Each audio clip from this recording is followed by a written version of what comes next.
Hello，各位小偵探，歡迎返嚟探險號，我係你哋嘅隊長希朗子朗。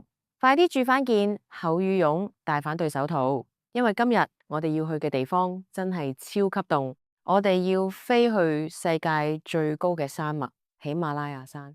希朗，你試下想象喺海拔幾千米嘅雪山上面，四周圍除咗白色嘅雪，就係呼呼聲嘅大風。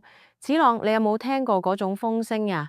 就好似有一隻好大嘅怪獸喺山谷入面咆哮咁。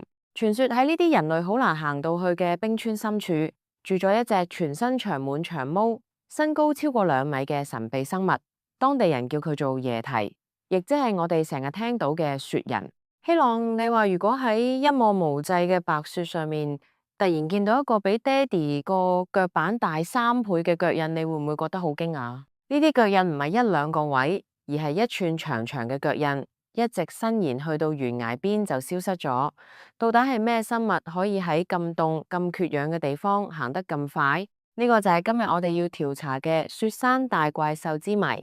子朗，坐埋啲聽隊長講，好多登山隊都話見過耶提，佢哋話耶提個樣好似大猩猩，但係又可以好似人咁樣2隻腳企喺度行路。最神秘嘅係耶提好似有超能力咁，每當人類想靠近佢，佢就會喺風雪入面瞬間消失。希朗，你有冇聽過有一班科學家為咗捉到耶提嘅身影，喺雪山上面裝咗好多部紅外線感應相機？有一晚，其中一部機影到一張好模糊嘅相，一個巨大嘅黑影喺半夜3更行過營地外面。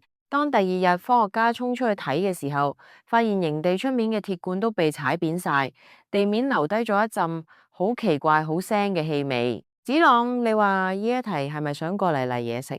點知發現科學家啲嘢食唔啱胃口呀？希朗，我哋係偵探，一定要用科學頭腦諗嘢。最近有啲科學家喺雪山上面執到一啲黑色嘅長毛，佢哋將呢啲毛帶返實驗室做 DNA 鑑定，你估結果係點？結果發現呢啲毛竟然係屬於一種好耐以前已經消失咗嘅古代棕熊。科學家話可能耶提其實係一種好稀有、長得特別大隻嘅高山熊，但係當地嘅村民唔信地，佢哋話熊點會2隻腳行路行得咁順？熊又點會喺懸崖上面跳嚟跳去？希朗，你覺得佢係一隻聰明嘅熊，定係一隻我哋仲未發現嘅新物種？其實對好多住喺雪山下面嘅人嚟講，耶提唔係一隻恐怖嘅怪獸，而係一個守護神。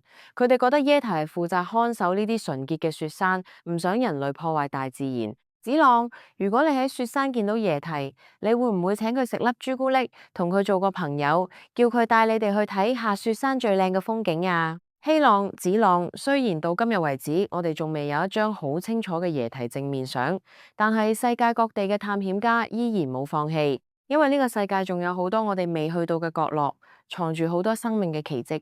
好啦，今日嘅雪山大追蹤暫時到呢度。希朗、子朗，你哋覺得耶提係一隻大猩猩，定係一隻好大隻嘅熊？希朗，如果你要去雪山探險，你最想帶啲乜嘢裝備去？耶提？子朗，你今晚瞓覺嘅時候，可以想象下有一隻毛茸茸好似大公仔咁嘅耶提陪住你，其實佢可能都好溫柔。如果你哋鍾意今日嘅故事，記得叫爹哋訂閱我哋嘅 podcast。下一集隊長會帶大家落到去深海，我哋要去一架傳說中永遠沉沒但又充滿寶藏嘅神秘城市，佢就係消失嘅陸地亞特蘭提斯。我哋下次見，拜拜。